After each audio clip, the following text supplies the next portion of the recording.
Il laissa la porte du coffre entr'ouverte. Pas par oubli, par dessein. Comme une offrande dangereuse déposée au cœur d'un labyrinthe. Une épreuve silencieuse, tendue, pour celle qui venait d'entrer dans sa vie sans bruit, sans heurts, sans mensonge apparent. Elias Varnier n'était pas homme à faire confiance. Pas depuis longtemps. Autrefois, son nom circulait dans les couloirs des grandes sociétés maritimes européennes. Il avait bâti une flotte entière, une légende industrielle née de rien. Ses décisions faisaient trembler les marchés. Sa parole suffisait à faire plier un conseil d'administration. Mais la mer avait fini par lui reprendre ce qu'il n'aurait jamais cru perdre. Sa famille, son humanité, sa foi en autrui. Derrière les hauts murs de son manoir, accroché à la falaise d'Yporde, il vivait désormais comme un fugitif volontaire. 20 pièces sombres, protégées par des alarmes invisibles, des rideaux lourds, jamais ouverts, des caméras, partout, et le silence pour seule compagnie. On disait dans le village que le vieux Varnier avait perdu la tête, qu'il s'enfermait pour fuir un passé sanglant, mais aucun d'eux ne connaissait l'histoire complète. Ils ignoraient que son propre fils avait tenté de le faire interner en falsifiant des documents médicaux pour prendre le contrôle de la succession. Que sa fille, fragile et solaire, l'avait trahi pour un homme bien plus vieux, un escroc au sourire lisse. Elle l'avait vidé de ses économies avant de disparaître. Quant à son médecin personnel, celui qu'il appelait « mon frère sans le sang », il avait orchestré un faux traitement coûteux durant 3 ans. Et au milieu de ce naufrage humain, il y avait eu Livia. Livia, sa femme, la seule qui savait le ramener à la surface quand la tempête grondait. Elle remplissait la maison de parfums sucrés, de rires imprévisibles, de petites routines désarmantes. Elle posait des marguerites dans la cuisine, elle cuisinait des brioches au miel chaque vendredi. Elle dansait pieds nus, même les jours de pluie. Puis un jour, la maladie l'avait fauchée. Depuis, Elias n'avait plus changé un seul coussin. Il entretenait seul la bibliothèque de Livia, cette pièce aux étagères infinies qu'elle appelait son sanctuaire. C'était son seul lien au monde. Le reste, il le laissait mourir lentement, jusqu'à ce matin de novembre. Le matin où il comprit que son corps l'abandonnait. Les tremblements, la fatigue sourde, les trous dans la mémoire. Il prit le téléphone avec des mains douloureuses et appela une agence privée de Rouen. Il dicta ses conditions comme un général énonce ses ordres. Pas d'antécédents judiciaires, pas de réseaux sociaux, pas de questions personnelles, pas de bavardage, pas de familiarité. Une neutralité totale, presque inhumaine. 3 profils lui furent proposés. Le premier sentait l'opportunisme, le deuxième, l'impatience. Le troisième, en revanche, Nola Ferré. 26 ans, ancienne auxiliaire de l'armée, reconvertie dans l'assistance privée. Fiche sobre, 0 commentaire émotionnel, juste les faits, juste ce qu'il fallait. Il donna son accord. Le lendemain matin, il la vit apparaître sur les écrans de surveillance. Silhouette fine, démarche posée, ni sourire excessif, ni regard fuyant. Pas de bijoux, pas de maquillage, un calme rare. Lorsqu'elle frappa à la porte, il ouvrit lui-même. Elle baissa la tête, comme on saluerait un officier. Elle attendit. Ne parla pas. Premier point pour elle. Il l'emmena dans le salon, un lieu froid, presque hostile. Avant même qu'il ne dise un mot, elle demanda « Pour la bibliothèque, souhaitez-vous que je dépoussière uniquement les étagères ou dois-je réorganiser les ouvrages ?» Elias releva lentement la tête. Elle avait vu, elle avait compris, et pourtant, elle n'avait rien touché. « Juste la poussière, répondit-il. Ne bougez rien. » Elle nota l'instruction, puis repartit sans un mot de plus. Ce fut ce silence-là qui le troubla. Pas de questions, pas de curiosité, pas d'ombre dans les yeux. Mais Elias Varnier n'accordait jamais sa confiance sans épreuve. Le lendemain, à l'aube, il déverrouilla une porte dissimulée dans le couloir est. Derrière elle, un coffre-fort gigantesque. À l'intérieur, des lingots d'or, des enveloppes de billets, des contrats, des souvenirs scellés. Et posé au centre, un papier plié, le code du coffre. Il le laissa en évidence, le tout dans une mise en scène soigneusement calculée. Puis il retourna s'asseoir devant ses écrans. 8h05. Nola franchit le seuil. Elle nettoya les vitres, inspecta les meubles, déplaça une chaise, replaça un coussin. Rien d'anormal. Jusqu'au couloir est. Elle s'arrêta net devant la porte entr'ouverte. Elle vit la lumière crue sur les lingots.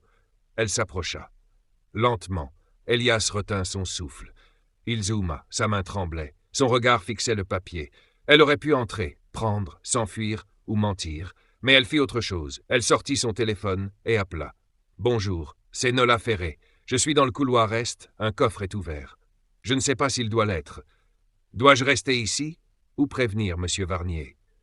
Elle resta debout sans bouger, le téléphone dans la main. Quelques secondes plus tard, un nouvel appel. Cette fois, son visage se transforma. Une tension brutale se peignit sur ses traits. « Maman ? Quoi ? Mais comment ?» Elias activa le micro. Il entendit. Le magasin familial, leur dernière source de revenus. Fermeture imminente. 38 000 € de dette, 3 jours pour payer. Sinon, tout s'effondrait. Nola ne dit rien. Elle écouta, puis promit « Je vais gérer ».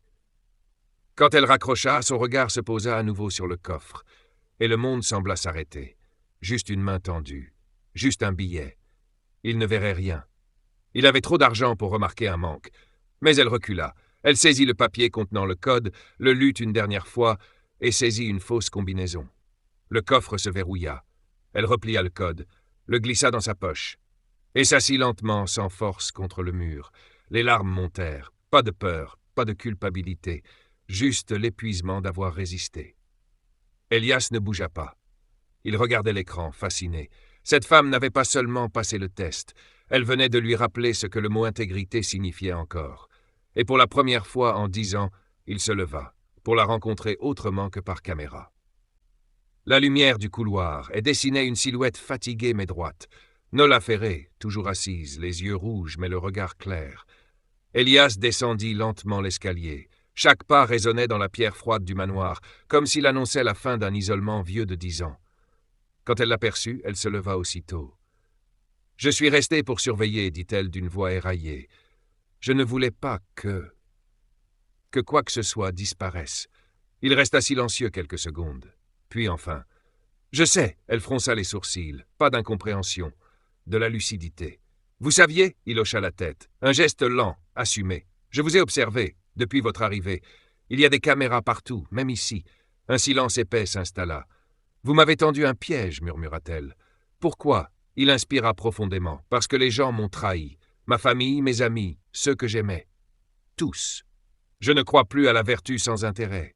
Jusqu'à vous. » Elle baissa les yeux, comme si ces mots la gênaient plus que l'idée même du test. Il plongea la main dans la poche intérieure de sa veste, en sortit une enveloppe blanche, scellée. « Voici un chèque de 50 000 €. Vous l'avez mérité. » Nola recula légèrement. Elle ne toucha pas l'enveloppe. « Je ne peux pas accepter. Ce n'est pas pour ça que je suis venu. J'ai juste fait ce qui me semblait juste. » Elias resta figé. Il avait vu des gens voler pour moins, mentir pour bien plus. Et voilà qu'elle refusait une somme qui aurait pu sauver sa famille. « Pourquoi ?» demanda-t-il simplement.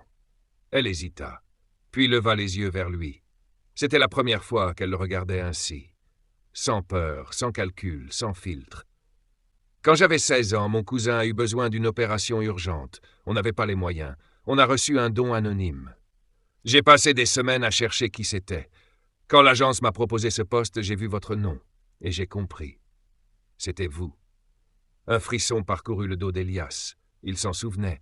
Ce don, il l'avait fait sans réfléchir. Une cause, un nom, une signature. Il n'aurait jamais imaginé rencontrer, des années plus tard, la jeune fille qui en avait été sauvée. Il se détourna quelques secondes comme s'il vacillait intérieurement, puis revint vers elle, plus près. « Alors vous n'êtes pas venu ici par hasard ? » ?»« Non, je suis venu pour servir, pas pour prendre. » Un long silence les enveloppa, puis il ouvrit un tiroir de l'ancienne commode, en sortit un classeur de cuir noir. Il le lui tendit. « Ceci est le dossier de la Fondation Varnier, un fonds bloqué depuis 10 ans. Je n'ai jamais trouvé personne à qui en confier la direction. Jusqu'à maintenant. » Elle cligna des yeux comme si les mots avaient mis du temps à percer leur sens. « Moi ? Mais je suis juste une aide ménagère. »« Non, dit-il calmement.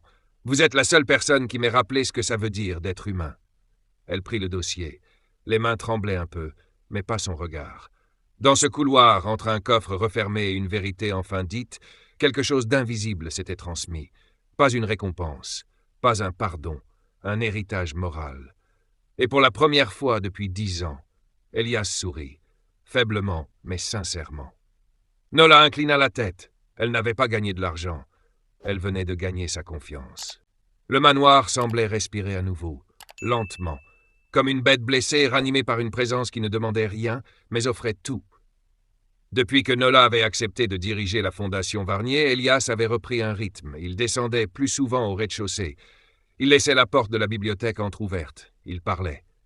Peu, mais pour de vrai. Et Nola, elle, travaillait avec cette rigueur sobre qui ne s'apprenait pas. Elle gérait les premiers documents de la Fondation avec précision, contactait les avocats, remettait de l'ordre dans les comptes dormants. Tout semblait enfin aller vers la lumière, jusqu'à ce que la lettre arrive. Un pli ancien, jauni, sans tampon ni adresse, glissé sous la porte au petit matin. Nola le trouva en allant chercher le courrier. L'écriture tremblante au dos du pli portait un seul mot, Matisse. Elle le déposa sur le bureau d'Elias sans l'ouvrir. Quand il la vit, il s'immobilisa. Ce nom, ce murmure du passé. Il arracha l'enveloppe d'un geste sec, l'ouvrit lentement. À l'intérieur, une photo froissée, celle d'un garçon à peine adolescent, cheveux noirs, regard perdu, et un mot écrit à la hâte. « Il veut te voir, une dernière fois. Hôpital Saint-Augustin, chambre 4. » Elias ferma les yeux. « Qui est-ce » demanda Nola doucement. Il posa la photo, les doigts crispés. « Mon petit-fils, dit-il, le fils de ma fille. Je ne l'ai jamais rencontré. »« Pourquoi » Il ne répondit pas tout de suite. Il s'éloigna, les mains dans le dos, regard perdu vers les vitres brumeuses. Ma fille me haïssait. Elle est partie enceinte, sans me le dire. Elle ne voulait pas que son fils sache qui j'étais. Et je l'ai laissé faire, par orgueil, par douleur, peut-être aussi par lâcheté. Il soupira. Elle est morte l'année dernière. Cancer aussi, comme sa mère. Mais je n'ai jamais eu le courage d'aller à l'enterrement. Je ne savais même pas où elle vivait. Nola s'approcha. Elle tendit la main, posée doucement sur le dossier du fauteuil. « Vous avez encore le choix de le voir, maintenant, avant qu'il ne soit trop tard. » Elias resta silencieux. Puis, dans un souffle, « Et s'il me méprise, comme les autres? S'il me crache au visage? Alors vous le laisserez faire. Mais vous ne resterez pas ce vieil homme qui se cache dans un tombeau pour éviter un adieu. » Ce même soir, ils prirent la route vers Le Havre. La nuit tombait, la mer était noire. À l'hôpital Saint-Augustin, chambre 4, le temps semblait suspendu. Matisse était là, 15 ans, amaigri, branché à une perfusion, mais les yeux encore vifs. Il tourna la tête quand Elias entra. Le regarda longuement, demanda-t-il. « Oui, répondit Elias, ton grand-père. » Un silence. Puis le garçon sourit, faiblement, mais sincèrement. « Je savais, maman me l'avait dit avant de mourir.